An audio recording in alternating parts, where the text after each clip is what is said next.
Hi folks, thank you for stopping by. If you found this video useful, please drop a like and consider subscribing. Also, I would love to know where you all are watching from. Now, let's jump into today's stories. Starting off with a story that takes us across the glittering courts of 18th century Europe, where royalty, intrigue, and shadowed secrets intertwined in ways that history rarely fully reveals. Among these glittering halls walked a man who became the subject of whispers, rumors, and speculation for decades, a figure who seemed to exist outside the boundaries of time itself. He was known simply as the Count of Saint-Germain. The Count appeared suddenly on the historical stage, yet no one could say from where he had come.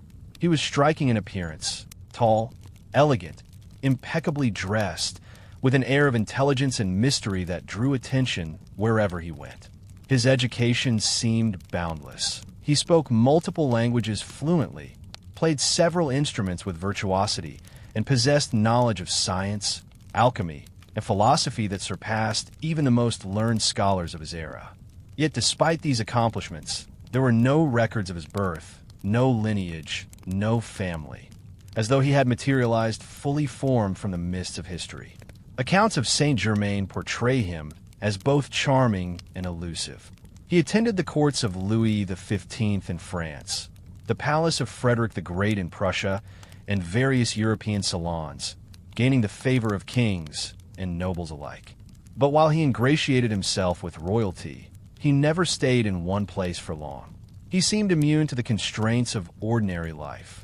He never ate in public, he never slept in known lodgings, and he often vanished without explanation, leaving admirers and skeptics alike to wonder if he was mortal at all. One of the most perplexing aspects of the Count was his apparent mastery of alchemy. He claimed to possess the secret to transmuting base metals into gold, a skill that attracted both fascination and suspicion. Some dismissed him as a charlatan, while others reported witnessing inexplicable feats, gold appearing seemingly from nowhere, medicines that could cure illnesses rapidly, and knowledge of scientific principles decades ahead of their time. Letters and diaries from contemporaries describe Saint-Germain as a man of impossibilities, a phrase that followed him across countries and decades. Perhaps the strangest and most enduring feature of his legend was the notion that he did not age. Those who met him repeatedly over decades claimed that he remained youthful, unmarked by the passage of time. Portraits from the mid-18th century show the Count as an elegant man in his 30s, yet eyewitnesses would describe encountering him years later with the same vibrant appearance. This anomaly fueled rumors that he had discovered the secret to immortality, or that he was somehow outside the normal flow of human time, an enigma that defied explanation. The Count's interests were not confined to personal aggrandizement. He became involved in diplomacy and espionage, offering his services as an intermediary between courts and monarchs. He had an uncanny ability to read people and situations, to offer advice that seemed prophetic, and to disappear just when his knowledge might have become inconvenient. Some historians argue that he may have been a spy for multiple powers simultaneously, though the details remain uncertain. His movements were always mysterious, and his motives often opaque. Saint-Germain's life is documented sporadically through letters, diaries, and anecdotal accounts.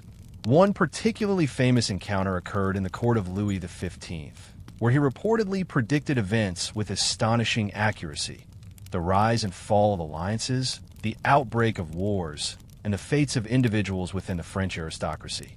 Observers at the time were unnerved by his prescience, whispering that he must have a supernatural understanding of the world. Yet he never revealed the source of his insight, leaving historians to puzzle over whether it was knowledge, intuition, or something more arcane. Stories of his talents extend beyond politics and science. Saint-Germain was a master musician and composer, renowned for his performances on the violin and piano. He composed music that delighted the courts, and those who heard him play claimed that his melodies conveyed a depth of emotion and understanding that was almost otherworldly. Artists, scientists, and philosophers alike were captivated by him, seeking his counsel and companionship, yet none could claim to fully understand the man. Despite the extraordinary nature of his life, the Count also carried an air of tragedy and secrecy. He never married, never publicly claimed a family, and seemed to avoid entanglement in ordinary society. Some suggested that he was guarding a secret too dangerous to reveal, a knowledge of the natural world or the spiritual realm that could not coexist with ordinary life. Others speculated that he was immortal, wandering through the centuries to influence events subtly, shaping history from the shadows. The mystery deepens in his final recorded appearances. Eyewitness accounts suggest that he was seen alive in various locations well into the late 18th century, decades after his initial emergence on the historical scene. Yet official records of his death are elusive. Some claim he died quietly in a small European town, while others insist he simply vanished, leaving no trace. This ambiguity has fueled centuries of speculation, inspiring theories that range from the plausible to the fantastical. Some modern researchers suggest that the Count of Saint-Germain was a polymath with exceptional intelligence, capable of learning and adapting rapidly, explaining his many talents. Others lean into the supernatural, that he had discovered the secrets of immortality, or even that he belonged to an entirely different order of beings, existing on the periphery of human perception. Whether human, mystical, or something in between, his presence left an indelible mark on those who encountered him. The Count's life also invites reflection on the human fascination with mystery and mastery. He embodied the intersection of knowledge, charisma, and enigma. People were drawn to him not only for what he could do, but for the way he challenged their assumptions about possibility. In every court he visited, he became a symbol of the extraordinary, a reminder that the world holds more wonder than can easily be explained. Even today, the Count of Saint-Germain occupies a liminal space between history and legend. Books, documentaries, and speculative studies continue to explore his life, piecing together fragments from letters, diaries, and portraits. Enthusiasts debate the details endlessly: his age, his origins, his knowledge, and the nature of his disappearance. And through it all, one truth remains clear. He continues to captivate, provoke curiosity, and inspire a sense of awe, as though time itself bends in his presence. Perhaps the ultimate enigma of the Count of Saint-Germain is not merely who he was, or where he came from, but the way he challenges the very limits of human understanding. In the quiet corners of libraries, in the hushed halls of European castles, and in the whispered tales of those fascinated by the extraordinary, the Count of Saint-Germain lives on. His story is one of intelligence, charm, and perhaps impossibility, a tale that invites us to wonder, to question, and to recognize that some lives and some mysteries may never fully be known. Our next story takes us to the turbulent landscapes of Mexico in the early 20th century, where revolution, political upheaval, and shadowed valleys set the stage for one of literature's most haunting disappearances. Ambrose Bierce, a writer celebrated for his dark wit and mastery of the macabre, vanished without a trace in 1913, leaving behind a legacy of unsettling tales and a final, real-life mystery that has endured for over a century. Bierce was no stranger to danger. Born in 1842, he had fought as a Union soldier during the American Civil War, witnessing and surviving the brutalities of battle. His experiences shaped his writing, infusing it with a dark realism, skepticism of human nature, and a fascination with death and the unknown. By the time he turned his attention south, Bierce was already a literary figure of note, known for works such as The Devil's Dictionary, Tales of Soldiers and Civilians, and numerous short stories that explored the grotesque and uncanny. In late 1913, Bierce traveled to Mexico, drawn by the allure of the ongoing revolution. Accounts suggest he had developed a fascination with chaos and conflict, perhaps seeking to confront the uncertainties of life as he had confronted death in his youth. Letters from the period indicate that he was in correspondence with friends and colleagues, noting the dangers he faced, but expressing a steadfast curiosity about the revolutionary forces sweeping through the country. His last known communications were both cryptic and unsettling. Bierce sent letters describing the violence and disorder he observed, and his tone suggested a blend of admiration and horror at the struggles of the Mexican people. He seemed drawn to the edge of human experience, as though testing the limits of observation and endurance. On December 26, 1913, he reportedly entered the state of Chihuahua, where he intended to witness and document the revolution firsthand. And from that point, he disappeared. What makes Bierce's vanishing particularly enigmatic is the absence of any confirmed trace. No body was found. No eyewitness accounts definitively place him after his departure, and no documents indicate what became of him. Letters and second-hand reports suggest he may have been captured or killed by revolutionary forces. Yet these accounts remain unverified. Some speculate that he chose to disappear entirely, vanishing into the chaos he so admired. The ambiguity of his fate has sparked endless debate among historians, writers, and enthusiasts of literary mystery. The disappearance is often examined in the context of Bierce's own literary obsessions. He had written extensively about death, the fragility of life, and the eerie finality of human mortality. Some scholars suggest that his fascination with mortality may have drawn him into situations of extreme risk, ultimately leading to his disappearance. Others posit that Bierce may have intended to stage his own vanishing, crafting a real-life mystery that mirrored the darkly ironic twists found in his fiction.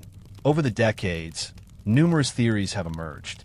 One holds that Bierce was executed by firing squad during a skirmish in Chihuahua, though records are inconclusive. Another suggests he may have succumbed to illness or exposure while traveling through the harsh desert terrain. More speculative theories propose that he entered Mexico with the intention of adopting a new identity, perhaps living out his final days in obscurity, a shadow of the man whose writing had always danced along the boundaries of life and death. The mystery of Bierce's disappearance is compounded by the lack of corroborating evidence. Unlike many historical vanishings, there are no bodies, no graves, and no definitive eyewitness accounts. Each lead eventually dissolves into conjecture, leaving a trail of tantalizing possibilities and enduring uncertainty. Even the letters he sent prior to his disappearance are filled with careful ambiguity, hinting at danger, but never revealing his intentions in full. It is a vanishing that seems almost literary in its design, a real-life echo of the suspense and unresolved tension that characterized his writing. The psychological weight of the story is profound. Bierce's disappearance is not merely an absence in the historical record. It is a haunting gap, a silence where a voice once resonated with wit, darkness, and insight. Readers, historians, and enthusiasts are left with the tension of what might have been, the possibility of a final, hidden chapter that we will never access. The sense of incompletion mirrors the themes Bierce explored in his fiction: the inevitability of death, the unknowability of fate, and the fragile boundary between existence and oblivion. Even today, the vanishing of Ambrose Bierce inspires speculation and fascination. Biographers revisit archives, poring over letters, diaries, and revolutionary records in the hope of uncovering a clue. Writers incorporate his disappearance into novels, poems, and stories, imagining his final movements through the deserts and villages of Mexico. Artists and historians alike are drawn to the tension between the real and the imagined, the life known and the life that slipped away into uncertainty. The story endures because it resonates on multiple levels. It is a tale of a man drawn to extremes, whose life and disappearance blur the lines between observation and participation, curiosity and recklessness. It is a reminder that even those who study mortality and danger from the safety of words are not immune to their consequences. And perhaps most hauntingly, it is a story without resolution, a deliberate or accidental vanishing that leaves the mind suspended, forced to grapple with absence, imagination, and the unknowable. In imagining Bierce's final journey, one pictures the rugged landscapes of northern Mexico, sun-scorched deserts, winding rivers, and shadowed mountains where revolutionary forces moved like whispers across the terrain. One can almost see him, walking deliberately into the unknown, carrying notebooks and pens, a witness to human struggle, curiosity, and danger. And then, just as suddenly, he disappears, leaving behind only the stories he told, the letters he wrote, and the enduring mystery that challenges us to confront uncertainty itself. The vanishing of Ambrose Bierce is more than a historical footnote. It is a meditation on risk, curiosity, and the allure of the unknown. It invites reflection on what it means to truly disappear, and how the boundaries between fact and legend can blur. It is a story that stretches across time, linking a man's fascination with mortality to the enduring human fascination with unsolved mysteries. A story that leaves us suspended in wonder, uncertainty, and the quiet tension of the unknown. Our next story takes us to the turbulent landscapes of Mexico in the early 20th century, where revolution, political upheaval, and shadowed valleys set the stage for one of literature's most haunting disappearances. Ambrose Bierce, a writer celebrated for his dark wit and mastery of the macabre, vanished without a trace in 1913, leaving behind a legacy of unsettling tales and a final, real-life mystery that has endured for over a century. Bierce was no stranger to danger. Born in 1842, he had fought as a Union soldier during the American Civil War, witnessing and surviving the brutalities of battle. His experiences shaped his writing, infusing it with a dark realism, skepticism of human nature, and a fascination with death and the unknown. By the time he turned his attention south, Bierce was already a literary figure of note, known for works such as The Devil's Dictionary, Tales of Soldiers and Civilians, and numerous short stories that explored the grotesque and uncanny. In late 1913, Bierce traveled to Mexico, drawn by the allure of the ongoing revolution. Accounts suggest he had developed a fascination with chaos and conflict, perhaps seeking to confront the uncertainties of life as he had confronted death in his youth. Letters from the period indicate that he was in correspondence with friends and colleagues, noting the dangers he faced, but expressing a steadfast curiosity about the revolutionary forces sweeping through the country. His last known communications were both cryptic and unsettling. Bierce sent letters describing the violence and disorder he observed, and his tone suggested a blend of admiration and horror at the struggles of the Mexican people.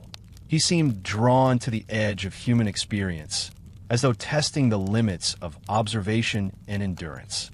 On December 26, 1913, he reportedly entered the state of Chihuahua, where he intended to witness and document the revolution firsthand.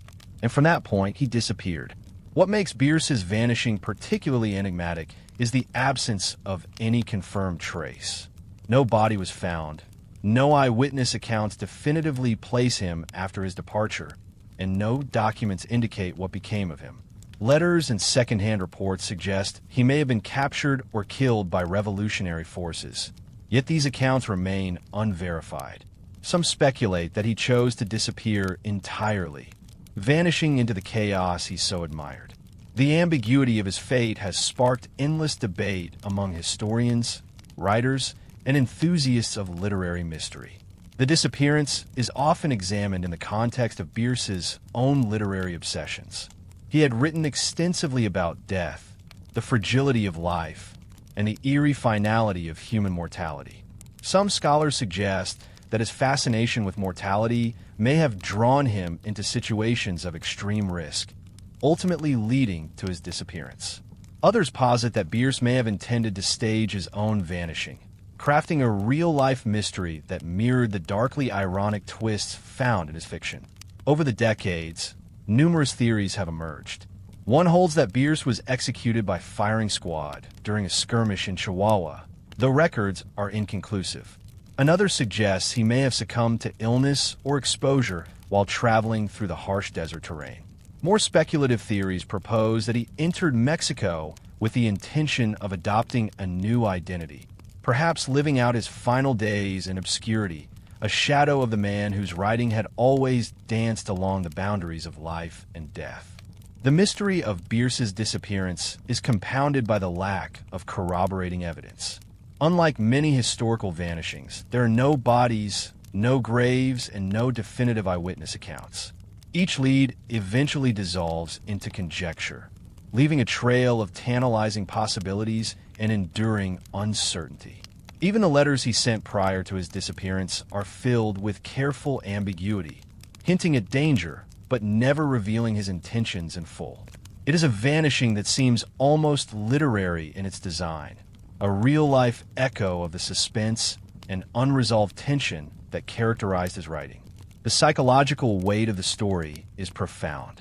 Bierce's disappearance is not merely an absence in the historical record. It is a haunting gap, a silence where a voice once resonated with wit, darkness, and insight. Readers, historians, and enthusiasts are left with the tension of what might have been, the possibility of a final, hidden chapter that we will never access. The sense of incompletion mirrors the themes Bierce explored in his fiction: the inevitability of death, the unknowability of fate, and the fragile boundary between existence and oblivion. Even today, the vanishing of Ambrose Bierce inspires speculation and fascination.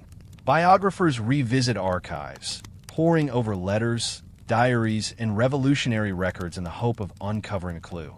Writers incorporate his disappearance into novels, poems, and stories, imagining his final movements through the deserts and villages of Mexico.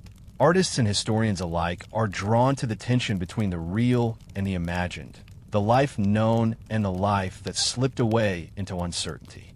The story endures because it resonates on multiple levels. It is a tale of a man drawn to extremes, whose life and disappearance blur the lines between observation and participation, curiosity and recklessness. It is a reminder that even those who study mortality and danger from the safety of words are not immune to their consequences. And perhaps most hauntingly, it is a story without resolution, a deliberate or accidental vanishing that leaves the mind suspended, forced to grapple with absence, imagination, and the unknowable.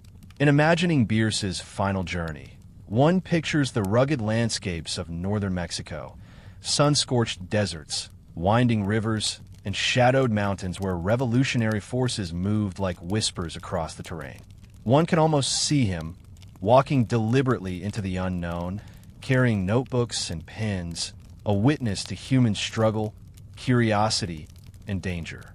And then, just as suddenly, he disappears, leaving behind only the stories he told, the letters he wrote, and the enduring mystery that challenges us to confront uncertainty itself.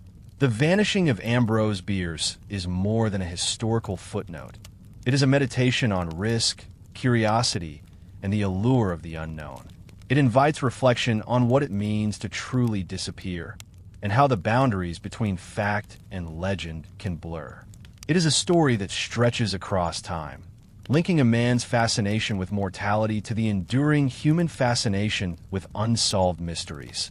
A story that leaves us suspended in wonder, uncertainty, and the quiet tension of the unknown. Our next story takes us to the remote, sprawling forests of Siberia, Russia, in the early hours of June 30th, 1908. The landscape is vast and silent, punctuated by rivers, lakes, and endless stands of coniferous trees.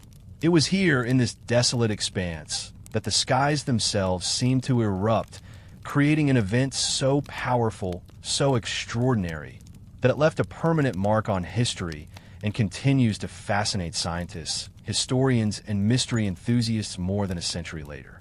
Eyewitness accounts from villages hundreds of miles away describe a strange light in the sky, brighter than the sun, moving swiftly and accompanied by a tremendous rumble. Those who were awake at the time recalled the ground shaking beneath their feet, windows rattling, and animals fleeing in terror. Birds fell from the sky, and a wave of heat passed over the forest before a deafening explosion flattened everything in its path. The epicenter of this devastation was near the Podkamenia-Tunguska River, where over 2,000 square kilometers of forest were leveled, trees twisted and stripped of branches, the air thick with the smell of ozone and burned vegetation. Despite the scale of the destruction, There was no impact crater, no evidence of a conventional meteorite striking the ground. This absence only deepened the mystery. Early reports suggested a massive explosion in the air, a detonation so powerful that it flattened trees in a radial pattern, knocking down entire forests as though a giant hand had swept across the land. The blast is estimated to have released energy equivalent to 10 to 15 megatons of TNT, more than 1,000 times the force of the atomic bomb dropped on Hiroshima. Scientists and explorers did not reach the site until 1927, nearly 2 decades after the event, and even then, the scale of the devastation was staggering. Survey teams reported fallen trees, radiating outward from Central Point, scorched soil, and an eerie silence where wildlife had once thrived.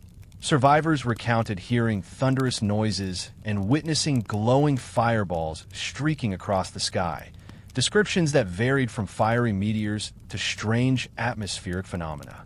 The accounts, though inconsistent in detail, shared a common theme, an event unlike anything humanity had experienced before. Theories about what caused the Tunguska event are as varied as they are compelling. The most widely accepted explanation today is that a small asteroid or comet composed of ice and rock entered Earth's atmosphere at high speed and exploded in the air before reaching the surface. This airburst released an enormous amount of energy, flattening forests and creating the devastation recorded in eyewitness accounts. Fragments of this body may have burned up entirely in the atmosphere, which would explain why no crater has ever been found. Alternative explanations have fueled speculation and intrigue for decades. Some suggest the explosion was caused by a natural gas released from the Earth itself, igniting in a cataclysmic detonation. Others propose that a miniature black hole or a strange form of antimatter collided with the atmosphere, producing the incredible energy observed. Even more fantastical theories posit secret experiments, UFOs, or unknown cosmic phenomena, ideas popularized in books, documentaries, and speculative discussions. While most of these theories are discounted by mainstream science, they contribute to the mystique of Tunguska and the fascination it inspires. The human impact of the event was limited only because the region was sparsely populated. Had the Tunguska event occurred over a major city, the devastation would have been catastrophic, claiming countless lives and reshaping the surrounding landscape. But the remoteness of Siberia preserved human life, even as the natural environment bore the full force of the explosion. Trees were felled in a radial pattern, the soil scorched, and the forest floor littered with debris, a silent testament to the raw power unleashed in a single, brief moment. Eyewitness reports from nearby villages describe other strange phenomena. People claim to see columns of smoke rising to the sky, strange colors illuminating the horizon, and sudden, intense heat that burned the skin. Some even reported temporary blindness and strange illnesses following the event. Animals were terrified, and rivers reportedly roiled violently. The combination of these reports paints a picture of a sudden, overwhelming event that seemed to tear the natural world apart, leaving observers bewildered and fearful. The Tunguska event is remarkable not only for its sheer power, but for the questions it raises about our understanding of the universe. It is a reminder of the fragility of human civilization and the unpredictable forces of nature. In the vastness of Siberia, a single celestial object, no larger than a city block, was capable of reshaping thousands of square kilometers of forest in an instant. The event forces reflection on scale, probability, and the thin margin that separates normalcy from disaster. Even today, researchers return to the Tunguska site, studying fallen trees, soil samples, and local accounts to better understand what occurred. Advances in astronomy, physics, and geochemistry have shed light on the most likely causes. Yet no explanation can fully capture the human experience of that morning in 1908. The brilliant light, the terrifying roar, the sudden obliteration of the familiar landscape. It remains one of the most dramatic natural events in recorded history, a phenomenon that bridges science and awe, certainty and mystery. The Tunguska event continues to inspire imagination and caution. It has appeared in literature, films, and speculative research, representing both the power of nature and the limits of human foresight. Scientists use it as a case study for potential asteroid impacts, emphasizing preparedness and monitoring, while the public remains fascinated by the sheer drama and the unanswered questions it leaves behind. It is an event that is as much about perception and experience as it is about physics and meteorology. Our next story takes us to the opulent courts of 17th century France, where the intrigues of kings and ministers were matched only by the secrets hidden behind palace doors. Among the mysteries of this gilded world, one stands out for its enduring ambiguity and dramatic implications: the story of the man in the iron mask. A prisoner whose identity was concealed by a mask, whose life intersected with the highest powers of the kingdom, and whose fate continues to puzzle historians centuries later. The tale begins under the reign of Louis XIV, the Sun King, a monarch whose ambitions and grandeur transformed France into a dominant European power. During this time, a man was imprisoned in the Bastille, as well as in other royal jails, under conditions that were unusual even by the standards of the era. He was forced to wear a mask, made, some accounts say, of black velvet or possibly iron, and his movements were tightly controlled. Guards were ordered never to reveal his face or his identity, and correspondence concerning him was marked by secrecy. The prisoner's identity remains the core enigma. Some suggested he was a political rival, a nobleman whose influence threatened the king. Others whispered that he was an illegitimate royal, perhaps a twin of Louis XIV himself, whose existence must be hidden to protect the line of succession. French writer Voltaire claimed the man was the elder twin of Louis XIV, sent into confinement to prevent a dynastic crisis.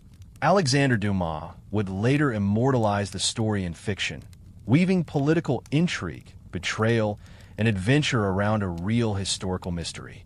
Documents confirm that the prisoner was treated with a paradoxical combination of severity and respect. He received regular meals and clothing, and his guards were instructed to treat him decently, yet he was never allowed to speak freely, never permitted to see visitors, and never released. He remained in captivity for decades, passing through multiple prisons, including the fortress of Pignerol and the Bastille itself. His incarceration spanned the terms of several governors and prison officials, many of whom left detailed notes on the strict orders to preserve his secrecy. The mystery is compounded by the scarcity of reliable contemporary sources. Records from the time refer to the man only in coded language, using initials or vague descriptors. The mask itself, whether iron, velvet, or otherwise, is described inconsistently, and there are few visual depictions. This opacity has fueled centuries of speculation. Was he a political threat? A royal sibling? An unfortunate scapegoat in a court consumed by paranoia? Or, as some fringe theories suggest, a foreign dignitary whose capture was a matter of state secrecy? Historians have attempted to reconcile fact with legend. The most likely candidates, according to archival research, include a man named Eustache Dogger, who was arrested for reasons that remain unclear. He may have been involved in scandals, political maneuvering, or clandestine knowledge dangerous to the crown. Whatever the truth, his life was erased from public record, leaving only whispers, partial documents, and the tantalizing hint of a concealed identity. What makes the man in the iron mask story so compelling is its dramatic tension. The prisoner existed at the nexus of power, secrecy, and fear. He was at once invisible and essential, a man whose very presence could reshape dynasties, yet whose voice was stifled by orders from the highest authority. The contrast between his isolation and the grandeur of the court, the secrecy of his imprisonment and the attention of future historians, creates a narrative that resonates like a dark parable about power, control, and the human cost of secrets. The psychological dimensions are equally fascinating. Imagine being confined for decades, your identity erased, your face hidden, your voice silenced. The prisoner's life, reduced to the barest gestures and whispers, offers a haunting glimpse into the extremes of human isolation.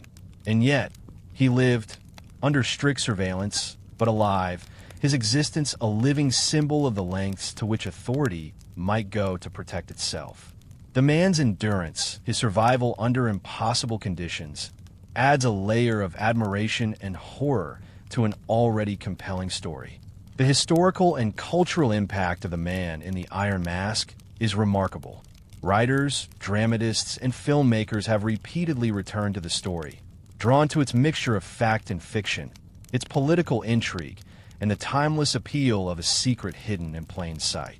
Voltaire, Dumas, and countless others have used the tale to explore themes of identity, loyalty, betrayal, and the moral complexities of power.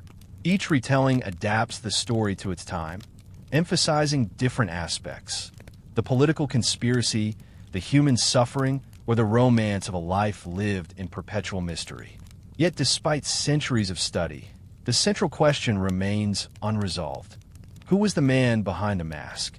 Was he truly of royal blood, or merely a minor noble caught in the currents of intrigue? Did he possess knowledge dangerous to the crown, or was his imprisonment the result of coincidence and fear? Each theory offers fragments of plausibility, yet no single explanation satisfies all historical evidence, leaving the story suspended between documentation and imagination. The Man in the Iron Mask continues to captivate because it embodies universal themes of secrecy, identity, and the human condition. It prompts reflection on what it means to be hidden in plain sight, to exist yet be erased, to possess knowledge or status that renders one simultaneously important and invisible. The mystery challenges us to consider the lengths to which society will go to protect itself and the personal costs of absolute secrecy. Even today, the story resonates beyond history books. Museums in France preserve fragments of prison records, archives, and letters that reference the enigmatic prisoner.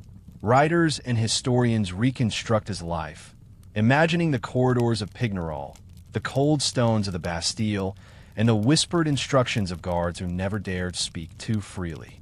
And for those who ponder the story in quiet contemplation, the masked figure becomes more than a historical puzzle. He is a reflection of the unknown within power structures and the enduring human fascination with hidden truths. Ultimately, the Man in the Iron Mask paints the picture of how history is not always a complete piece. Some lives are intentionally erased, some stories left untold, and some mysteries preserved as enduring challenges to curiosity and imagination. He is a testament to the power of secrecy, the persistence of legend, and the timeless allure of an unanswered question. A man whose face we will never see, whose voice we will never hear, yet whose story continues to resonate across centuries. Our next story takes us to the fertile plains of South Asia, along the winding banks of the Indus River, where nearly 5,000 years ago one of the world's earliest and most sophisticated civilizations flourished. Known today as the Indus Valley Civilization or Harappan Civilization, it stretched across what is now Pakistan and northwest India, encompassing cities like Harappa and Mohenjo-daro, which were marvels of urban planning, engineering, and culture. And yet, despite its prominence and sophistication, this civilization vanished, leaving behind mysteries that continue to confound archaeologists, historians, and curious minds alike. At its height, around 2500 BCE, the Indus Valley Civilization was a bustling network of cities and towns, home to hundreds of thousands of people. Streets were laid out in grids, lined with houses made of fired bricks, many equipped with sophisticated drainage and sewage systems unparalleled anywhere else in the world at that time. Wells provided clean water to households, and marketplaces thrived with trade in metals, ceramics, and beads. Artifacts reveal a culture steeped in craftsmanship, with jewelry, pottery, and intricate seals carved with mysterious symbols, still undeciphered to this day. The society appears to have been remarkably organized. Evidence suggests a standardized system of weights and measures, a form of urban governance, and a centralized approach to city planning. There were no signs of large-scale warfare, no monumental fortresses, and few weapons found, suggesting a civilization that may have prioritized trade, culture, and social order over conquest. Its people cultivated wheat, barley, and cotton, and they traded extensively with regions as distant as Mesopotamia, showing a reach and influence that extended far beyond their immediate surroundings. Yet, for all its brilliance, the Indus Valley Civilization disappeared abruptly around 1900 BCE. Archaeologists and historians have debated for decades what could have caused such a complete societal collapse. Several theories have been proposed, each offering tantalizing possibilities, but none providing a definitive answer. One of the earliest hypotheses points to environmental changes. Geological and climatological studies suggest that shifts in the monsoon patterns may have caused severe droughts, reducing crop yields and stressing the population. Some evidence also indicates that the Indus River may have altered its course, leaving once thriving cities without water for irrigation or daily life. A civilization built on the river's lifeblood could not endure such dramatic changes, and the people may have been forced to migrate in search of more hospitable lands. Another theory focuses on invasions or external pressures. Some scholars have suggested that nomadic groups from the northwest, possibly early Indo-Aryans, could have entered the region, bringing conflict and social disruption. However, there is little direct evidence of widespread warfare, and the civilization's cities show no signs of violent destruction. If invaders played a role, it was likely subtle, perhaps social upheaval, cultural displacement, or the gradual absorption of Harappan populations rather than conquest through arms. A third theory examines internal collapse due to economic or social factors. The civilization's impressive infrastructure and city planning required a high degree of coordination and cooperation. If social cohesion broke down through inequality, resource scarcity, or political instability, it could have caused gradual decay. Urban centers might have been abandoned in favor of smaller, more manageable villages, leaving the grand cities to be reclaimed by the sands of time.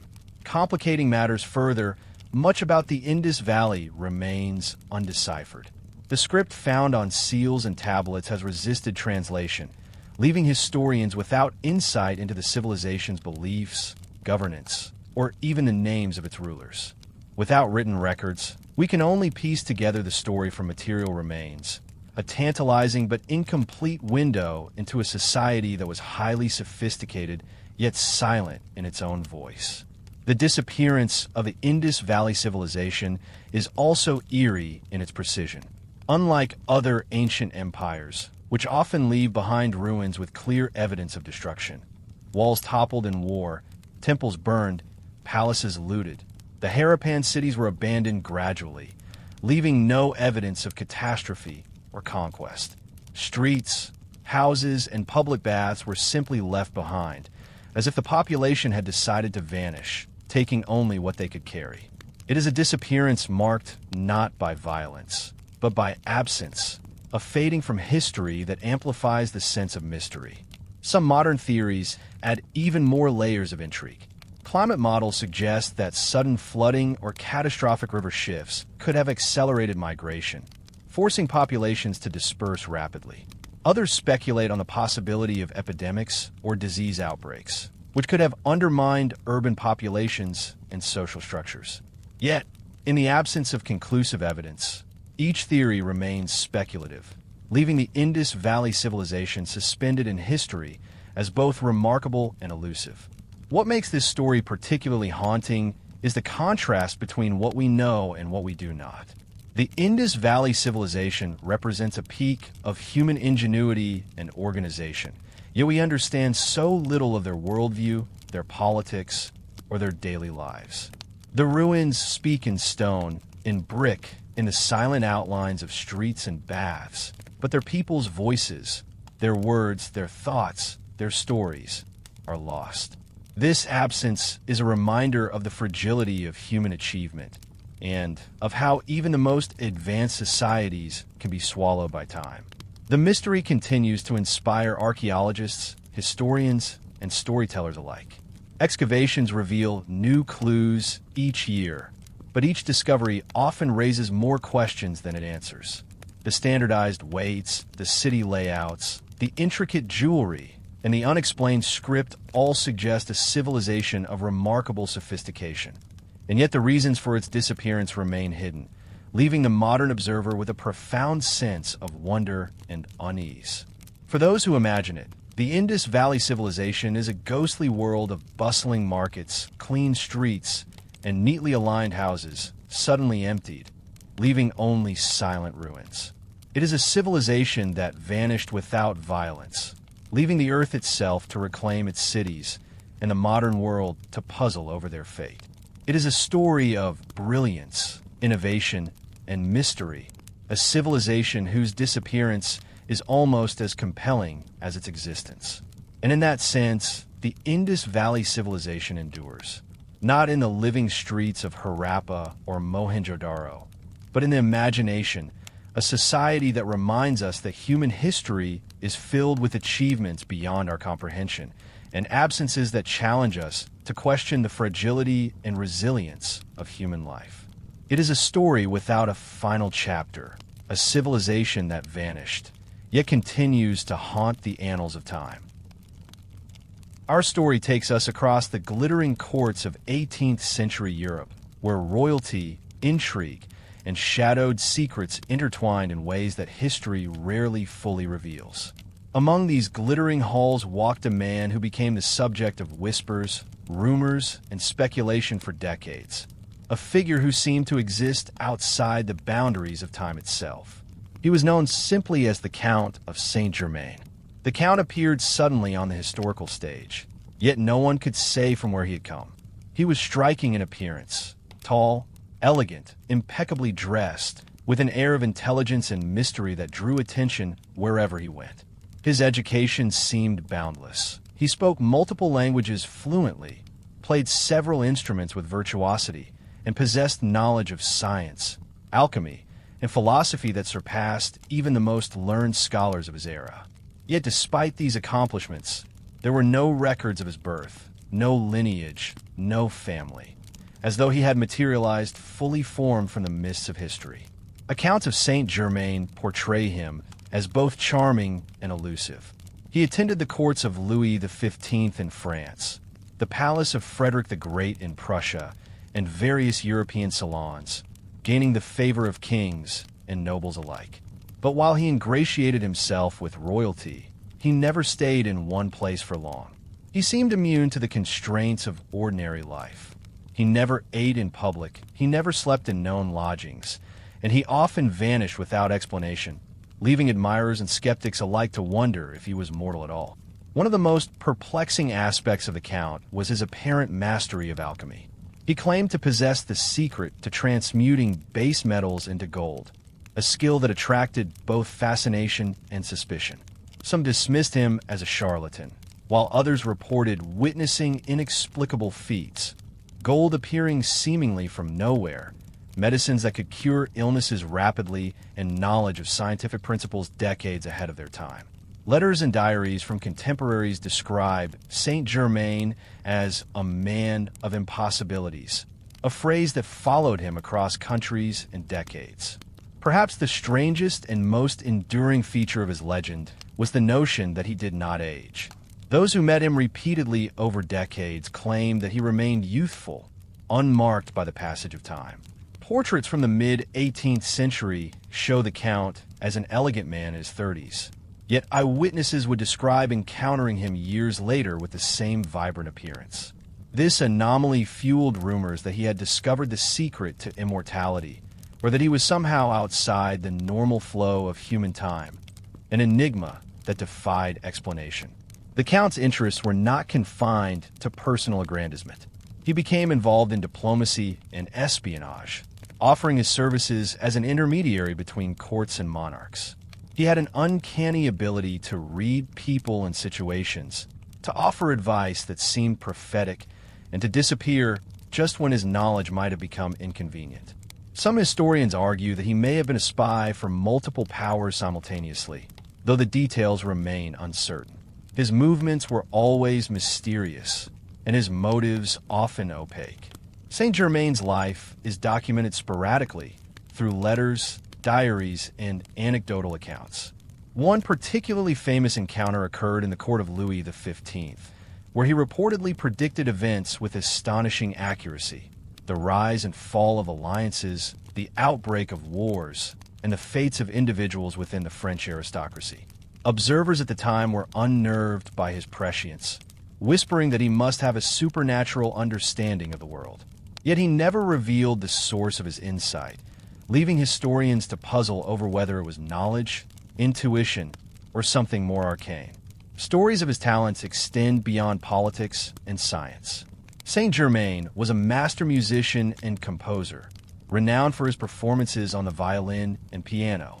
He composed music that delighted the courts, and those who heard him play claimed that his melodies conveyed a depth of emotion and understanding that was almost otherworldly.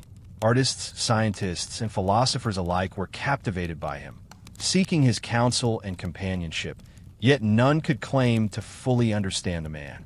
Despite the extraordinary nature of his life, the Count also carried an air of tragedy and secrecy. He never married, never publicly claimed a family, and seemed to avoid entanglement in ordinary society.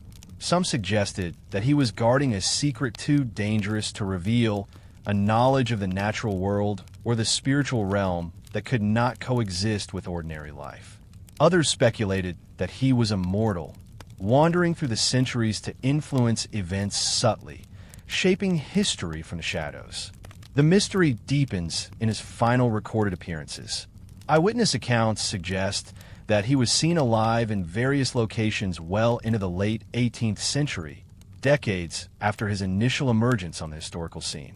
Yet official records of his death are elusive. Some claim he died quietly in a small European town, while others insist he simply vanished, leaving no trace. This ambiguity has fueled centuries of speculation, inspiring theories that range from the plausible to the fantastical. Some modern researchers suggest that the Count of Saint-Germain was a polymath with exceptional intelligence, capable of learning and adapting rapidly, explaining his many talents. Others lean into the supernatural, that he had discovered the secrets of immortality, or even that he belonged to an entirely different order of beings, existing on the periphery of human perception. Whether human, mystical, or something in between, his presence left an indelible mark on those who encountered him. The Count's life also invites reflection on the human fascination with mystery and mastery. He embodied the intersection of knowledge, charisma, and enigma. People were drawn to him not only for what he could do, but for the way he challenged their assumptions about possibility.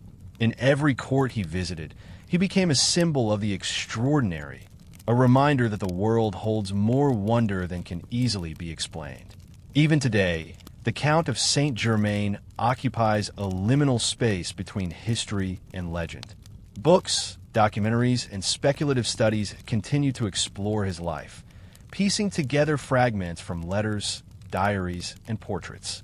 Enthusiasts debate the details endlessly: his age, his origins, his knowledge, and the nature of his disappearance. And through it all, one truth remains clear: he continues to captivate, provoke curiosity, and inspire a sense of awe, as though time itself bends in his presence. Perhaps the ultimate enigma of the Count of Saint-Germain is not merely who he was, or where he came from, but the way he challenges the very limits of human understanding. He reminds us that history is never a complete narrative, that within the pages of time, there exist figures who defy expectation, who move between reality and legend, and who leave behind mysteries that endure far beyond their lifetimes. In the quiet corners of libraries, in the hushed halls of European castles, and in the whispered tales of those fascinated by the extraordinary, the Count of Saint-Germain lives on. His story is one of intelligence, charm, and perhaps impossibility, a tale that invites us to wonder, to question, and to recognize that some lives and some mysteries may never fully be known. Our next story takes us to a quiet, rural village in Suffolk, England, during the 12th century, a time when superstition and folklore were woven tightly into daily life, and the boundaries between reality and myth were often blurred. The village is called Wool Pit, a cluster of thatched cottages and fields stretching into the horizon, where peasants worked the land and tended to livestock under the watchful eyes of their lords. It was here, in the sun-dappled fields, that an event occurred which would confound historians, folklorists, and curious minds for centuries: the sudden appearance of two green-skinned children. The story begins one summer day, when villagers were going about their work, tending crops in the fertile soil near the wolf pits for which the village was named. It was during the harvest that they first saw the children, a brother and sister, wandering near the edge of the forest that bordered the village. Their skin had an unusual, almost unnatural green hue, their hair tinted with the same strange shade. Their clothing was unfamiliar, stitched in a manner unlike any local craft, and their language was entirely incomprehensible, a series of sounds that no one could understand. The villagers, startled but curious, brought the children into the village, offering food and water. The brother and sister initially refused to eat anything, surviving only on raw beans they found nearby. Over time, however, they adapted to local fare. The girl, more timid and fearful, took longer to adjust, while the boy was slightly bolder, exploring the edges of the village under the cautious eye of adults. Attempts to communicate revealed even greater mysteries. Their language bore no resemblance to Anglo-Saxon or Norman French, the two dominant tongues in England at the time. They spoke in clicks and hums, in a cadence entirely foreign to the villagers. Scholars and clergy who later examined accounts of the children suggested that they may have come from a hidden or isolated community, cut off from the wider world, or perhaps even from a different realm altogether. As the children became accustomed to local customs, their green hue gradually faded. Scholars hypothesized this could have been due to dietary changes, a deficiency in chlorophyll compounds, or perhaps even a symbolic device in storytelling that highlighted their otherness. The boy, who was older, eventually learned to speak English and provided fragments of their origin story. He explained that they had come from a place called St. Martin's Land, a subterranean world of perpetual twilight, where everything was green and the sun never shone. The tale they told was extraordinary. According to the boy, the children had been tending their father's flocks when they heard a loud noise and followed a riverbank, eventually coming to a cave. They walked through the tunnel, emerging in a strange, unfamiliar landscape. The village of Woolpit, a world lit by sunlight, with people who looked human but seemed alien in manner and dress. The boy insisted that their homeland was a parallel world, separate from the surface of the earth, and that they had wandered into it by accident. Over the following weeks and months, the children adapted more fully. They learned to speak the local language, and the villagers took them into their homes. The girl eventually succumbed to illness and died, but the boy survived, integrating more fully into society. Historical records suggest that he later adopted the name Woolpit John and worked as a servant for a local nobleman, eventually marrying and living an ordinary life. Yet his origins remained a source of intrigue and speculation. The story of the Green Children spread rapidly, recorded in chronicles by Ralph of Coggeshall and William of Newburgh. Both chroniclers described the children in similar terms: green skin, strange attire, incomprehensible speech, and recounted their eventual acclimatization to the surface world. They emphasized the mysterious, almost supernatural aspects of the tale, that the children came from an unknown realm, survived in a strange environment, and carried knowledge and experience entirely foreign to ordinary people. Theories about the children's origins abound. Some suggest they may have been Flemish immigrants or members of an isolated religious sect, speaking a dialect unfamiliar to the villagers. Others propose that they were victims of a rare medical condition, such as chlorosis, which could give the skin a greenish tint. There are also those who lean toward the folkloric explanation, that the children truly came from a subterranean or parallel world, as they claimed, a fairy realm hidden beneath the earth, glimpsed only fleetingly by those who stumble through unseen doors. The Green Children of Woolpit remain a source of fascination precisely because their story straddles the line between history and legend. Unlike other medieval tales, their appearance was documented by multiple contemporary sources, suggesting that there was a real event at its core. And yet, the details, their green skin, their strange homeland, their sudden arrival, resist any rational explanation, leaving room for wonder and speculation. The story also carries deeper, unsettling themes. Isolation, otherness, and the fear of the unknown all permeate the narrative. The children's initial inability to communicate, their unfamiliar customs, and the villagers' mixture of curiosity and apprehension mirror timeless human responses to encountering the truly alien. The green hue of their skin became a symbol of their difference, a visual representation of the uncanny, and a reminder of how easily society can categorize and fear what it cannot understand. In modern times, the green children continue to inspire scholars, writers, and storytellers. They appear in folklore studies, cryptozoology debates, and historical analyses of medieval England. Artists have illustrated their journey, imagining the shadowed tunnels and the strange land of perpetual twilight from which they emerged. Psychologists and anthropologists have examined the story as a case study in human perception, memory, and the transmission of folklore. And yet, for all the study and analysis, a complete explanation remains elusive. The enduring appeal of the green children lies in their liminality, between worlds, between childhood and adulthood, between the ordinary and the extraordinary.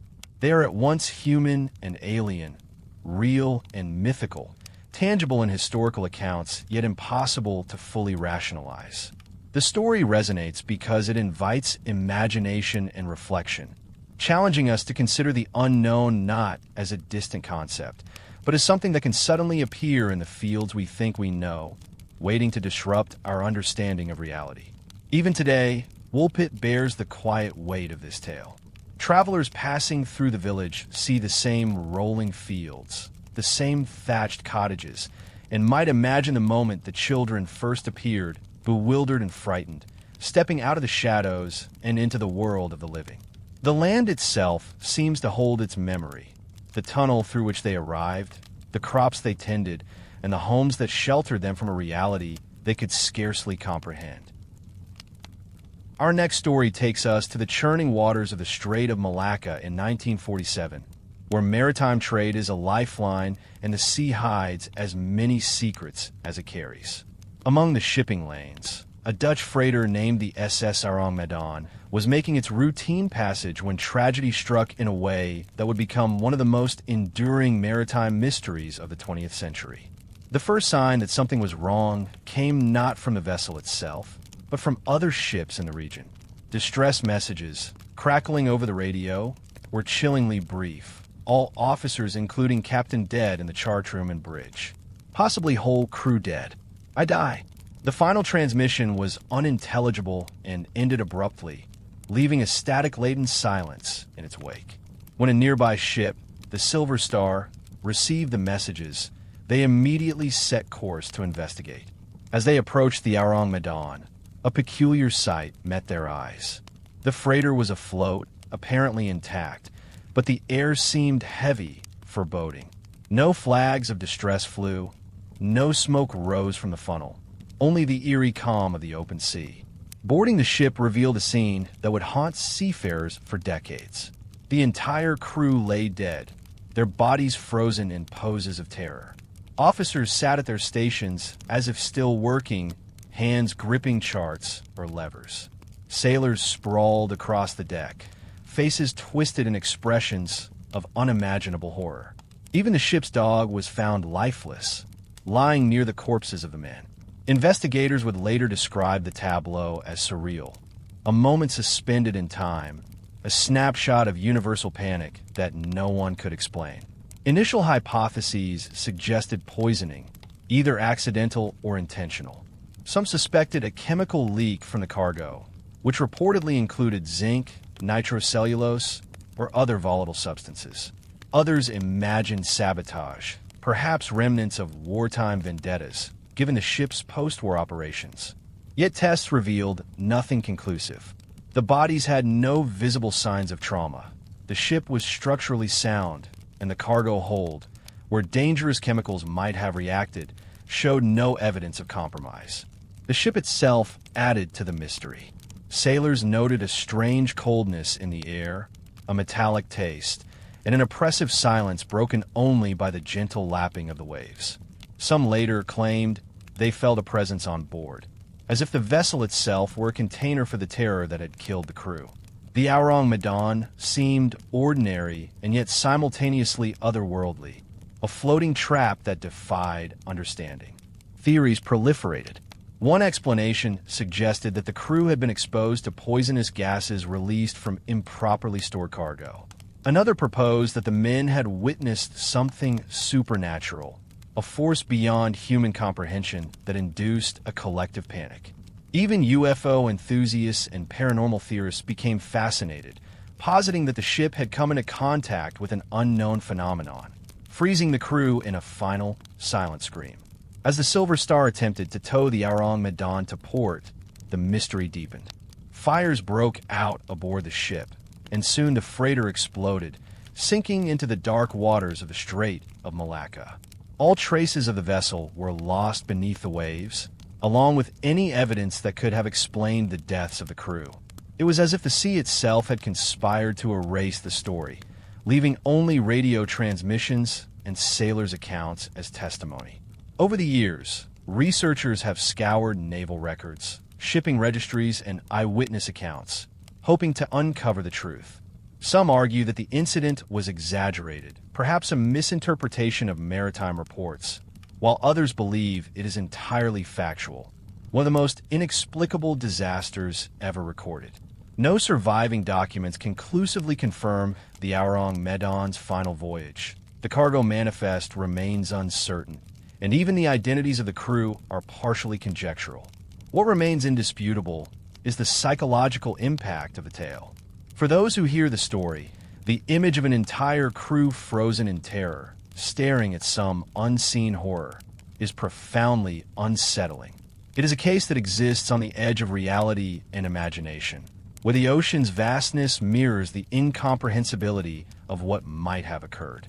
The freighter is gone, but the scene of horror endures in the imagination of all who study it. The SS Aurang Medan reminds us of the ocean's power, not just its capacity to claim lives, but its ability to conceal secrets and defy explanation.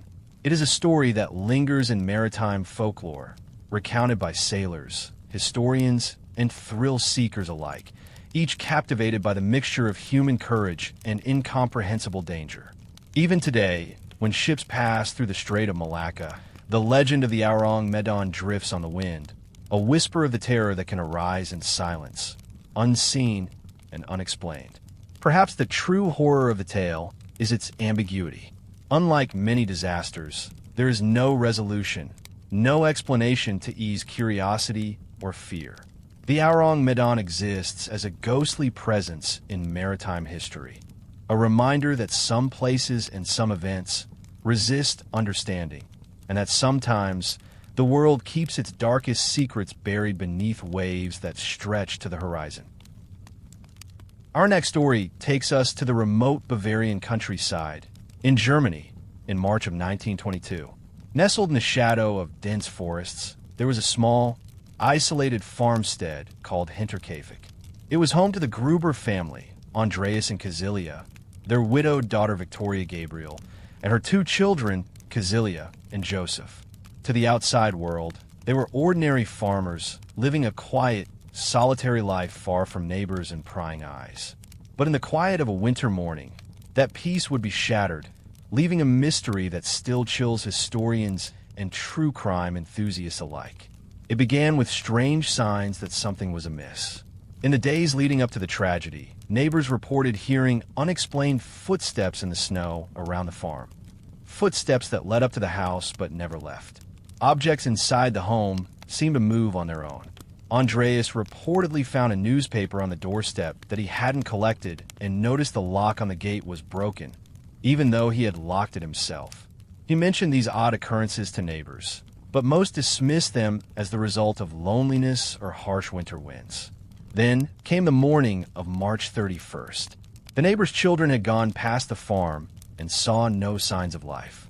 No smoke rose from the chimney, despite the bitter cold. That evening, when the neighbors attempted to check on the family, something felt off. They knocked, called out, but there was no answer. Fearing the worst, they contacted the authorities. What investigators found upon entering the farm was nothing short of horrifying. Andreas and Kazilia Gruber, Victoria, and her children were all murdered, brutally hacked to death with a mattock, a heavy farming tool. The bodies were discovered inside the house, some hidden in beds, some in the barn. What made the crime even more unsettling was that the killer had stayed at the farm for several days after the murders. Food had been eaten, the stove had been used, and the snow outside showed footsteps that no one could trace. Whoever had done this was intimately familiar with the farm and its inhabitants. No clear motive emerged. The family was not wealthy, they had no known enemies, and there were no reports of conflict with neighbors. Yet someone had entered their home with calculated violence, murdered them, and remained undetected. Suspicion fell on neighbors, distant relatives, and even former employees, but no one could be definitively linked to the crime. The case would baffle investigators for decades. Adding to the eerie nature of the case were reports of strange signs before the murders. Andreas had confided in neighbors that he felt watched. Lights were seen flickering in the attic, where no one was supposed to be living. Keys went missing. Some locals whispered that the farm was cursed or haunted, a belief only deepened by the inexplicable nature of the murders. Investigators documented every detail meticulously. They noted the placement of the bodies, the pattern of the wounds, and the disorder in the house. It was clear that the killer had acted with both rage and precision. The mattock had been used with terrifying force, striking repeatedly until all the victims were dead. Yet despite the brutality, the murderer had cleaned nothing up, leaving a scene that was both chaotic and deliberate, as if to send a message, or perhaps as a manifestation of personal fury. Over the years, many theories arose. Some historians believed a family member, motivated by inheritance or resentment, committed the act. Others speculated that a vagrant or drifter familiar with the farm had passed through and carried out a grisly crime. There were even darker suggestions that the killer may have been mentally unbalanced, enjoying the isolation of the farm to act without witnesses. Despite exhaustive investigations, no one was ever charged, and the mystery remained unsolved. The Hinterkaifeck murders left an indelible mark on the local community. Families living in the area reported avoiding the farm for decades. Travelers spoke of a cold presence that seemed to linger in the trees surrounding the property, and the word Hinterkaifeck became synonymous with unsolved horror. Stories circulated that on winter nights, faint lights could be seen in the attic, footsteps echoed across the empty fields, and the cries of the victims haunted those who dared to approach the site. In the decades following, the case has continued to fascinate both criminologists and storytellers. Attempts to modernize the investigation, including DNA testing of samples from the crime scene, have offered tantalizing hints but no conclusive answers. New theories emerge regularly, fueled by diaries, local folklore, and archival research. Some suggest that the killer was never discovered because they left the area immediately, blending into a nearby village or town, carrying the secret with them to the grave. Yet, perhaps the most chilling aspect is the calculated patience of the murderer.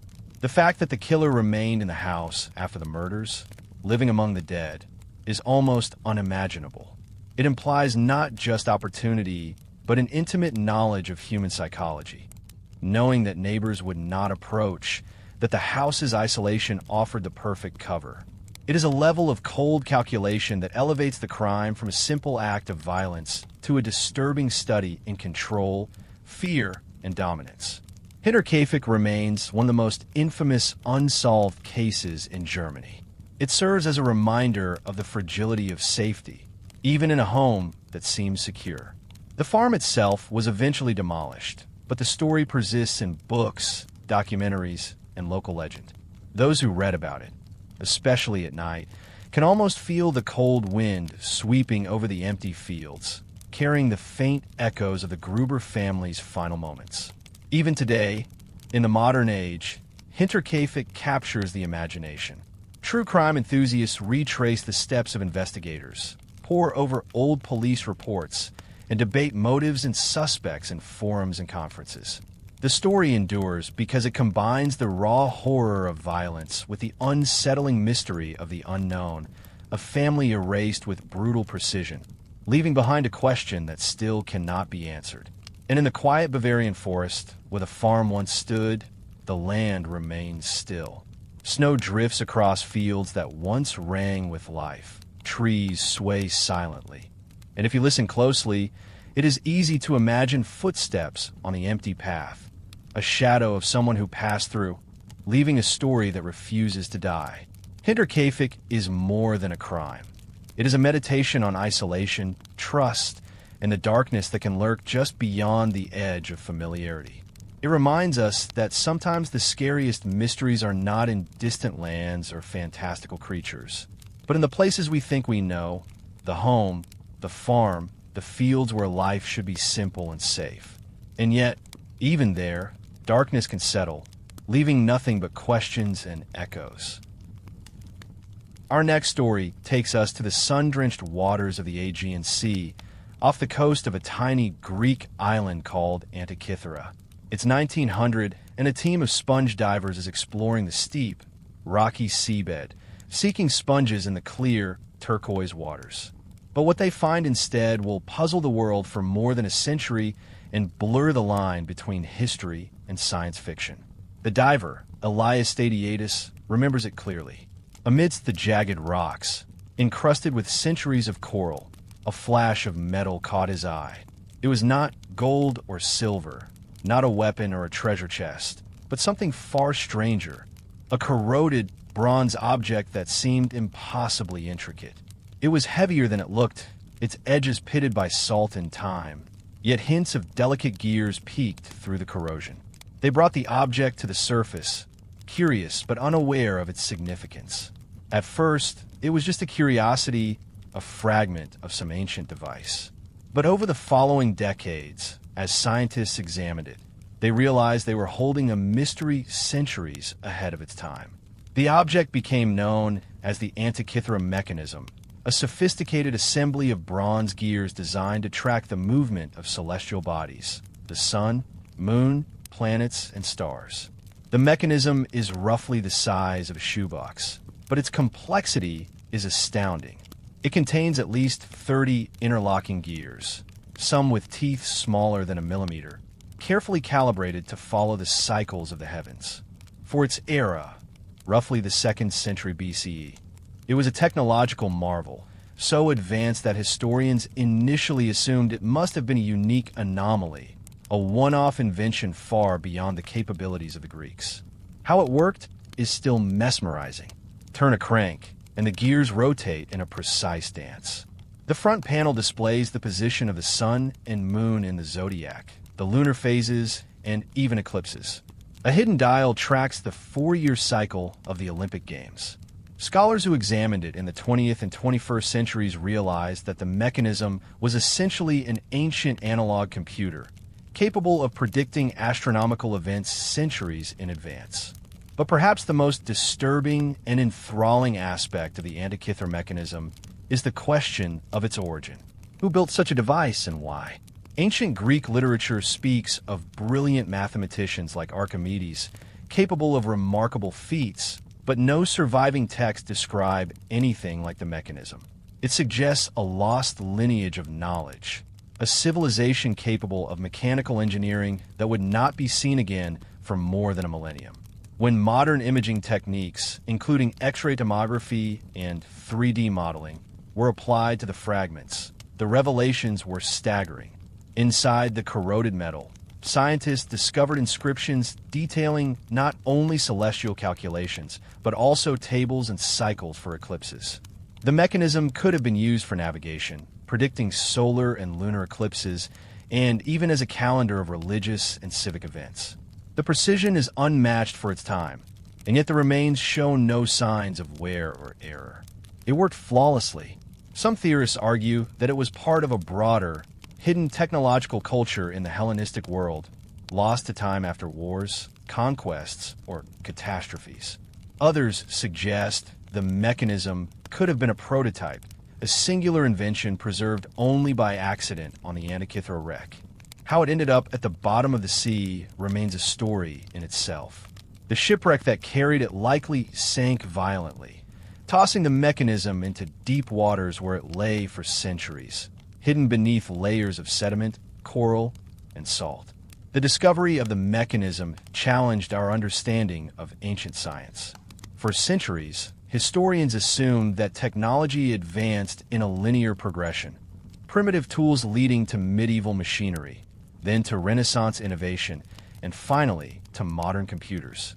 The Antikythera mechanism shattered that assumption. It is evidence of a sophistication that vanished almost entirely, a reminder that knowledge can appear and disappear, leaving only tantalizing traces.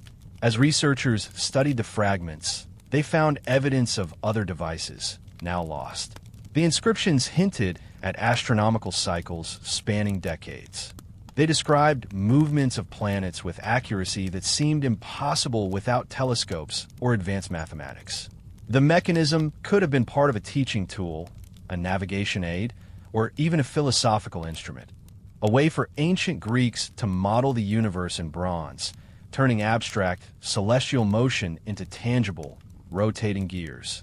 Even today, the Antikythera mechanism retains its mystery.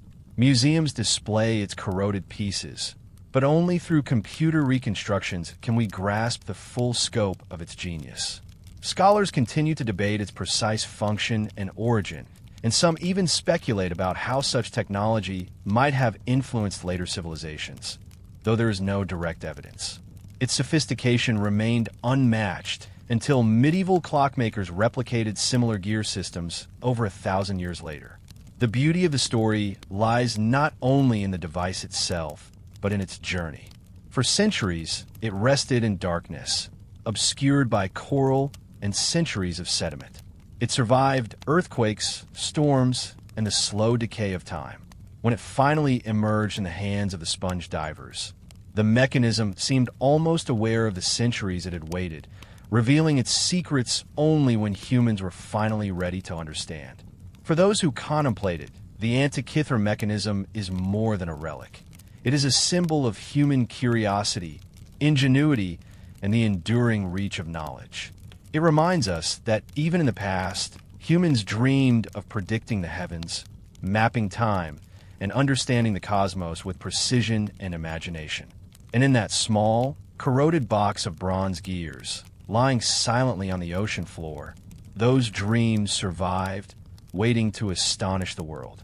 Today, the mechanism sits in a glass case, illuminated and revered, yet its whispers are still heard by those who study it. It speaks of a world where ingenuity was boundless, where men could transform abstract ideas into tangible machines, and where knowledge could flourish in ways that even centuries of scholarship could scarcely imagine. And deep beneath the Aegean waves, in the ruins of the shipwreck, countless other fragments of lost history may lie, waiting for the day they too will emerge and tell their stories. The Antikythera mechanism is not merely an artifact. It is a conversation across time. It asks us to wonder what other marvels have been lost to the sea, to fire, or to the slow erosion of memory.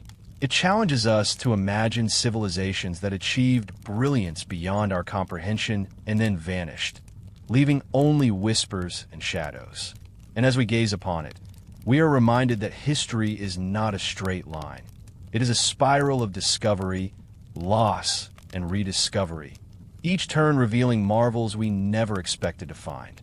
Even today, as the Mediterranean sun glints off the museum glass, the mechanism seems almost alive, a silent sentinel of human ingenuity, a frozen echo of minds long gone, reminding us that the quest to understand the universe is as old as civilization itself, and that some mysteries, no matter how ancient, are timeless. Our next story takes us to the frozen expanse of the Arctic, where ice stretches endlessly in every direction and the silence is only broken by cracking floes and the distant cries of seabirds. It is 1845, and two ships, HMS Erebus and HMS Terror, set out from England on what was meant to be a bold voyage of discovery, to chart the last unknown passages of the Northwest Passage.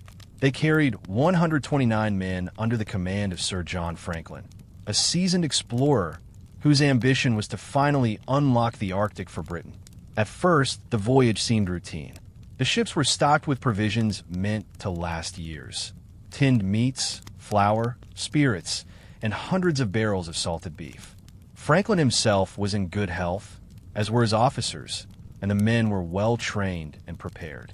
Letters sent from Greenland and outposts along the way described the ships as proceeding normally, with morale high. Yet, after a single message was relayed from Baffin Bay, the ships vanished. No further communications would ever leave the ice. When the vessels failed to return in 1848, concern grew. Search parties were dispatched, braving the same unforgiving conditions Franklin had encountered. They found scattered artifacts, a few clothing items, pieces of equipment, and the first chilling signs of catastrophe. But the men themselves were gone, swallowed by a frozen wasteland that would keep their secret for over a century. The first evidence of tragedy came from Inuit testimony.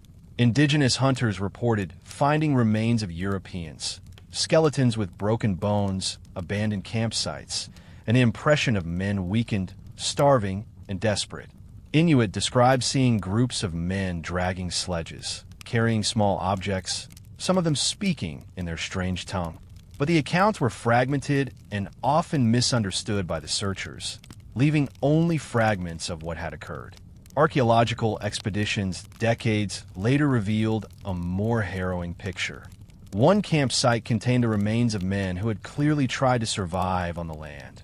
Fire-scorched shelters, empty containers of food, and tools scattered in disarray. Some bones showed clear signs of malnutrition, thinning, brittle, worn.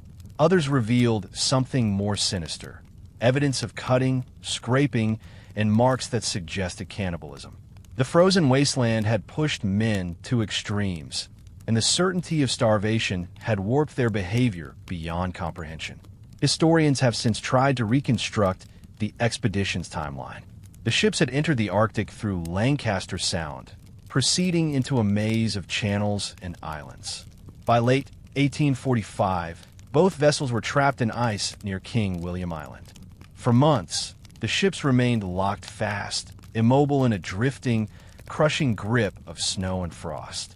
The men, isolated from the world, faced not only the cold, but also the slow decay of their provisions.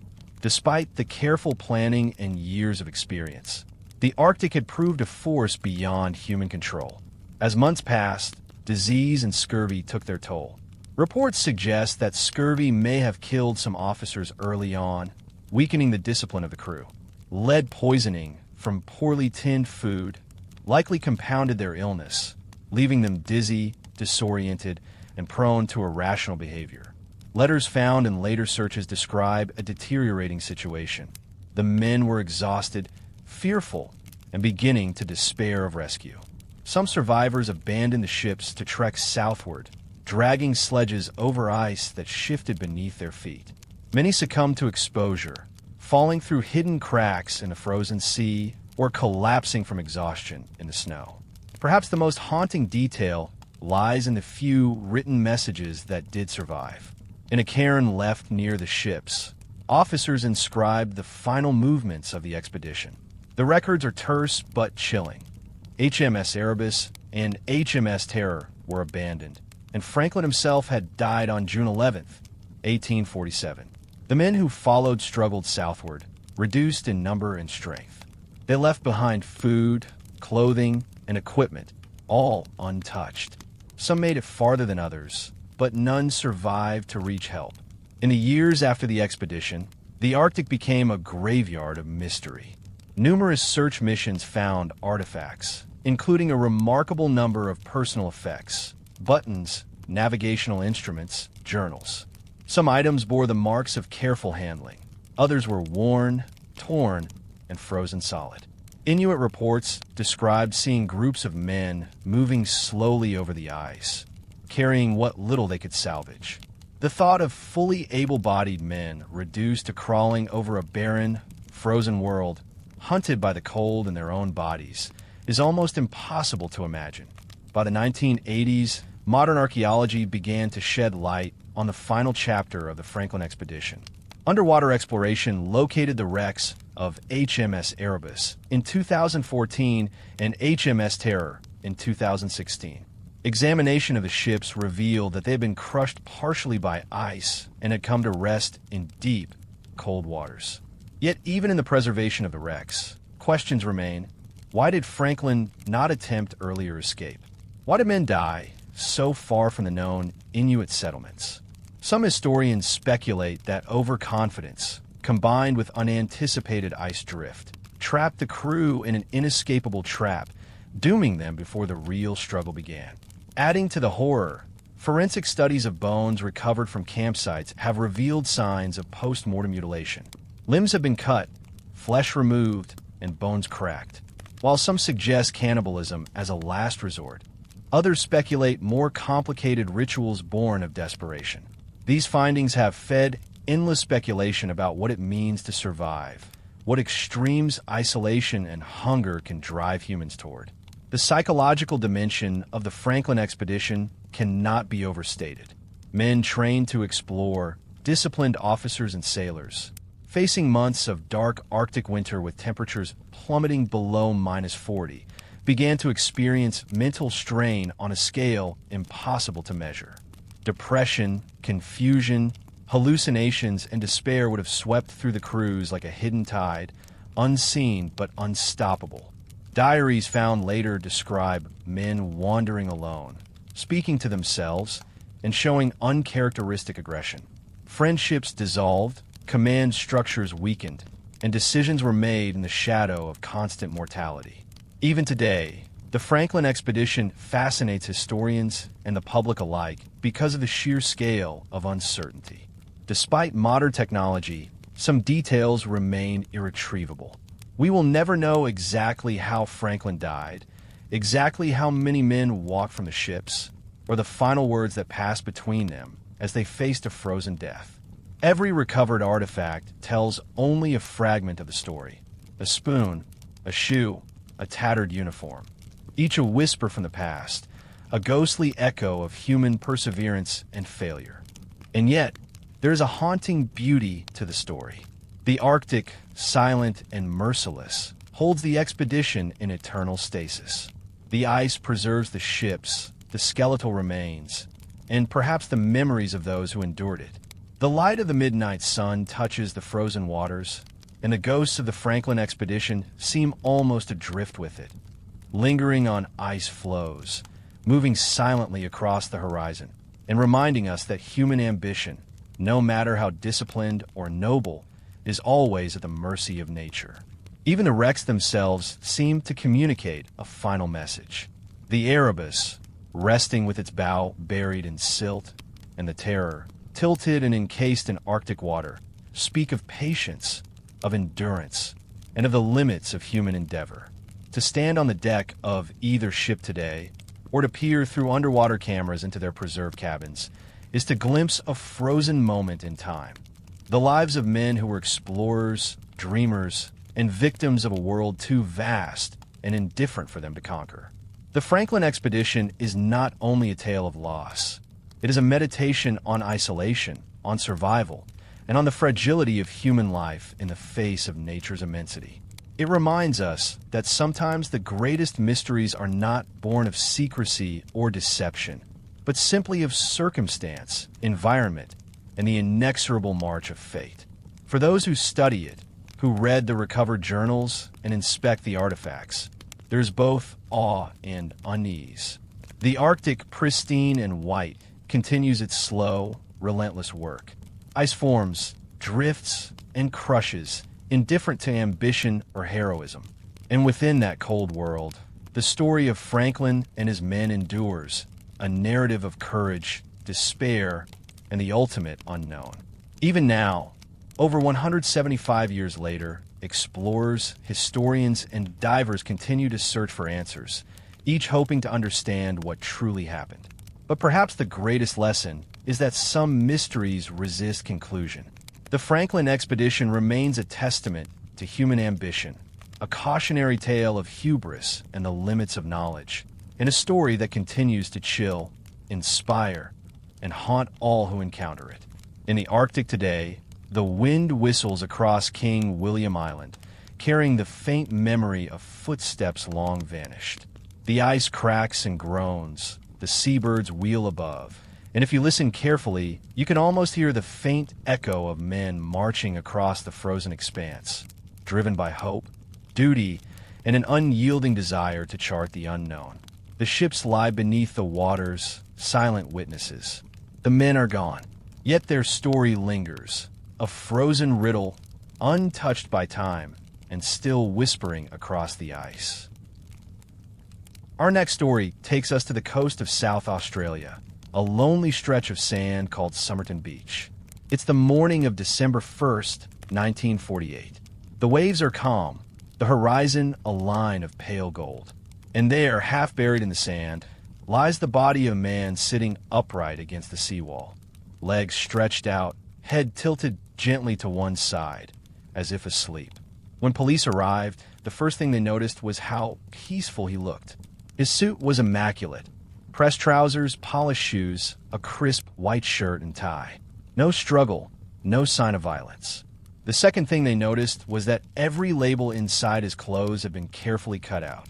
No wallet, no ID, nothing that could tell them who he was. He became known as the Somerton Man, an enigma that has haunted investigators, cryptographers, and amateur sleuths for more than 70 years.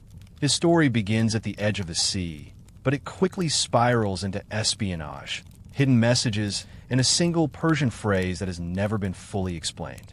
When the body was found, police assumed it was a simple case of natural death, perhaps a heart attack or a suicide. But the autopsy told a different story. His heart was healthy, his organs mostly normal, except his stomach. It was full of blood, his internal organs congested, suggesting poisoning. Yet no trace of poison could be found in his system. Whatever killed him, it was powerful, fast, and undetectable by 1940s forensics. Even stranger was what he carried in his pockets. A used bus ticket from Adelaide to Glenelg, a comb, a packet of chewing gum. Cigarettes in a different brand's case, a partially used box of matches. That was all. No money, no name, no clue. As investigators searched for answers, they realized no one had reported a missing man matching his description. He was tall, athletic, in his early 40s, clean-shaven, and well-groomed. Someone who clearly took care of himself. His fingerprints didn't match any records in Australia, the UK, or the US. It was as if he had never existed. Then came the suitcase. A few weeks after the discovery, a brown leather suitcase was found at Adelaide railway station. It had been checked into the luggage room the day before the Somerton Man was found. Inside, police found a curious collection of items. A spool of orange thread not sold anywhere in Australia, a stencil brush used by officers on merchant ships, and a set of clothes. Again, all with their labels removed. One tie, however, bore the name T. King, but no missing person by that name could be connected to the man. It was then, while going through the suitcase, that investigators noticed something that would send the case spiraling into legend. The man's waistband and a small hidden pocket in his trousers each contained a scrap of paper, neatly rolled up, printed in ornate script. The words read, "Tamam Shud." It's Persian. The phrase means it is finished or the end. The fragment was later traced to a rare edition of a book, the Rubaiyat of Omar Khayyam, a 12th century collection of poetry about fate, love, and mortality. But the book itself was missing. Months later, an Adelaide man came forward claiming that someone had left a copy of the Rubaiyat on the back seat of his car, the same edition, and with the final page torn out. The missing phrase, "Tamam Shud," matched perfectly. Inside the book, police found faint pencil markings, indecipherable notes, as if someone had been drafting or encoding a message, and beneath them, a phone number. That phone number led to someone. It belonged to a young nurse named Jessica Thompson, who lived only a short walk from where the man was found. When police visited her, she seemed startled when shown the dead man's photograph. Pale, trembling, she claimed not to know him, but one of the detectives later wrote that her reaction suggested otherwise. Jessica admitted she once owned a copy of the Rubaiyat, the same edition from which the Tam-Am-Shud fragment was torn, and that she had given it years earlier to a man named Alfred Boxall, a British Army engineer she'd known during the war. Investigators tracked Boxall down, alive and well, and still in possession of his copy of the Rubaiyat, intact, with the final page present. So who, then, was the Somerton man? Decades of theories followed. Some believed he was a Soviet or Western spy, part of a Cold War intelligence network operating in post-war Australia. The nearby town of Woomera was, at the time, a secret missile testing site, making Adelaide a plausible hub for espionage. The poison, undetectable, fit the profile of intelligence tradecraft. The missing labels could have been a deliberate effort to erase identity. Others suggested a romantic tragedy, that he had known Jessica, loved her, perhaps fathered her child. Indeed, when photos of her son Robin surfaced years later, people noted the uncanny resemblance between the boy and the Somerton man. The same distinctive ear shape, the same rare dental anomaly. DNA testing in the 2020s would later strengthen that suspicion, linking the unknown man to distant relatives of Jessica's descendants. Still, the question of how he died, and why, remains murky. Forensic scientists exhumed the Somerton man's body in 2021, after it had lain in an unmarked grave for over 70 years. Advanced DNA testing finally gave him a possible name. Carl Charles Webb, an electrical engineer and instrument maker from Melbourne who vanished in 1947.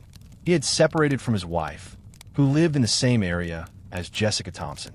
If this identification is correct, it suggests a story of obsession or heartbreak, perhaps a man who traveled to Adelaide to find her, only to die alone by the sea. But even that solution doesn't quite fit all the pieces. Why the coded markings in the book? Why the phrase Tam-Am-Shud hidden in his clothes? Why the perfect anonymity? Some suspect Webb's involvement in industrial or military electronics might have overlapped with government contracts, placing him in contact with classified materials, or people who wanted him gone. Others still think his death was suicide, poetic and deliberate, with Tam-Am-Shud as his final statement. It is finished. And yet, like the verses of Khayyam's poetry, the mystery refuses to close. Over 70 years later, the Somerton man's image remains etched into the collective memory.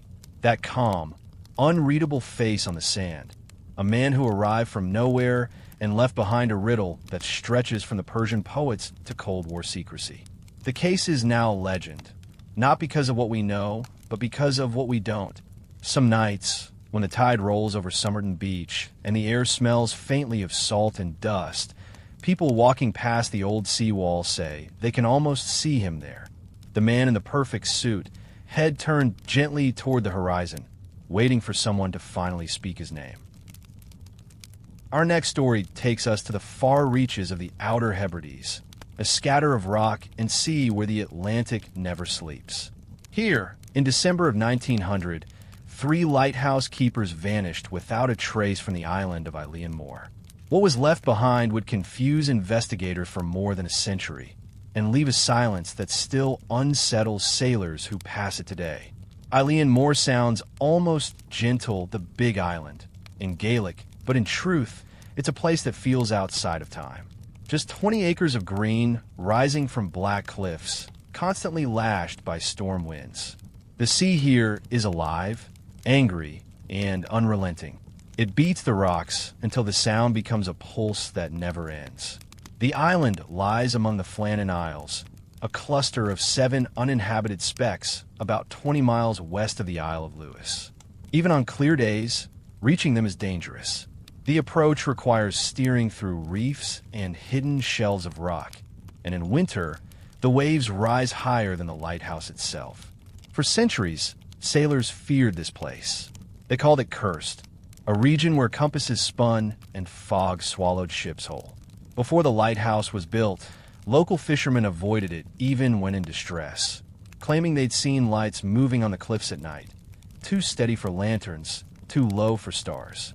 But progress demanded light, and in 1899 the Northern Lighthouse Board completed one of its most remote stations on Eilean Moor, a 75-foot tower rising above a cluster of stone cottages. It was meant to tame the dark, to bring order to chaos. It did for 1 year, and then the light went out. On December 15th, 1900, a passing ship, the Archdor, noted that the Eilean Moor light was dark. At first, no one panicked. Storms had battered the region for days. Perhaps the men simply couldn't relight it. But when days turned into weeks and the light remained off, concern became dread. By December 26th, a relief vessel, the Hesperus, set out from the mainland to investigate.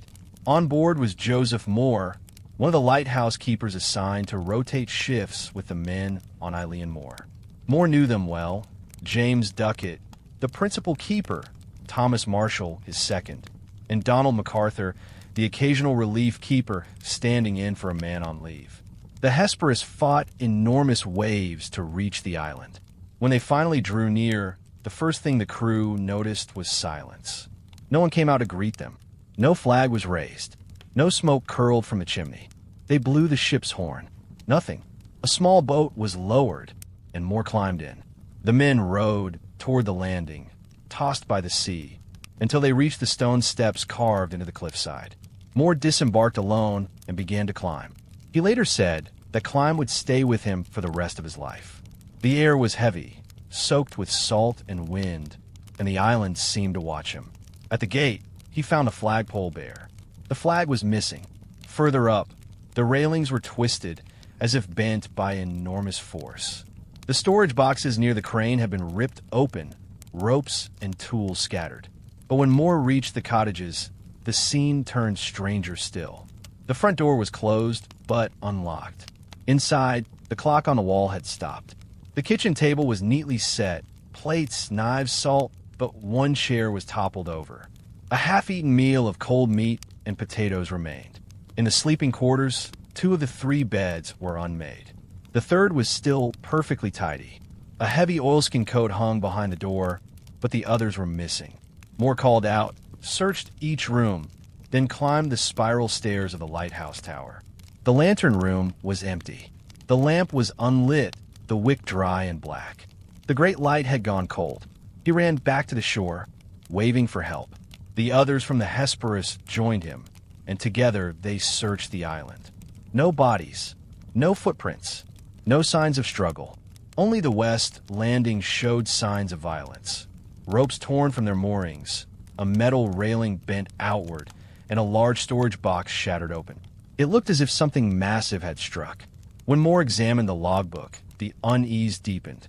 The final entries, written by Thomas Marshall, told a story that made little sense. December 12th, severe gale, wind northwest, sea lashed to fury, everything shipshape, Duckett irritable. December 13th, storm continues, sea beyond imagination, Duckett praying, MacArthur crying. December 14th, storm still raging, all 3 prayed, no sleep, sea howling. Then, the final line, December 15th, storm ended, sea calm, God is over all. No storms were recorded in that area on the 15th. The seas were rough, but nothing unusual. And the idea of seasoned keepers, men used to isolation and terror, crying and praying together during a routine gale, seemed impossible. The official report that followed offered the simplest explanation. The men had gone out to secure gear during a storm, and a massive wave swept them into the sea. But it didn't quite fit. Only 2 coats were missing, meaning one man had stepped outside unprotected. The door had been closed and locked from within. The clock was stopped. The logs hinted at fear, but not at madness. Among the locals, other stories began to spread. Some whispered that MacArthur, known for his temper, had gone mad, killed the others, and flung himself into the waves. Others said something had come up from the sea, something that made them pray. When storms rolled through the Hebrides afterward, sailors swore they heard voices on the wind. 3 men calling out, just beyond sight. Long before the lighthouse was built, Eilean Moor had been sacred ground. It was once home to Saint Flannan, a hermit monk whose small stone chapel still stands in ruins near the summit. Pilgrims once visited it, circling the chapel clockwise for luck. The island was believed to belong not to men, but to the spirits of the air and sea, the blue men, or the little people. Fishermen avoided it entirely, saying it carried its own kind of watchfulness. Those who came after the disappearance noticed strange things. The Hesperus crew, during their search, said thousands of seabirds circled overhead, screaming incessantly, something they'd never seen before. The locals called it the Morning of the Birds. And when the new keepers eventually arrived to replace the lost men, they reported whispers in the wind, tools moving by themselves, and the sensation of someone pacing the stairs above them when they were alone.